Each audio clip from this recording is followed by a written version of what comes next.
সব সরকারি ভবন পরিবেশ বান্ধব উপায়ে নির্মাণ করতে গণপূর্ত অধিদপ্তরকে নির্দেশনা দিয়েছেন বন ও পরিবেশ উপদেষ্টা সৈয়দা রিজওয়ানা হাসান। রোববার বিকেলে গণপূর্ত ভবনে এক সেমিনারে এই নির্দেশনা দেন পরিবেশ উপদেষ্টা। সেমিনারে পুরনো সরকারি ভবন সংস্কারে বিশেষজ্ঞ ও স্থপতিদের পরামর্শ নিতে গণপূর্তের প্রকৌশলীদের প্রতি আহ্বান জানান রিজওয়ানা হাসান। এ সময় ব্যক্তি উদ্যোগে পরিবেশ বান্ধব ভবন নির্মাণ উন্নতি উৎসাহিত করতে বিশেষ প্রণোদনা দেওয়া প্রয়োজন বলেও মন্তব্য করেন এই উপদেষ্টা।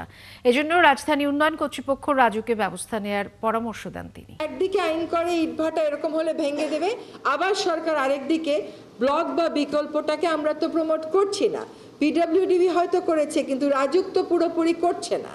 রাজুক যত আবাসন প্রকল্প অনুমোদন দেয়, সব আবাসন প্রকল্পে এটা ম্যান্ডেটরি করে দিতে হবে যে আপনারা ইটার ব্যবহার করতে পারবেন না, এত % হলো ব্লক লাগবে। যদি 30% আমার ব্লক হয়, তাহলে আগামী বছর আমি 30% ইট কমাতে পারবো।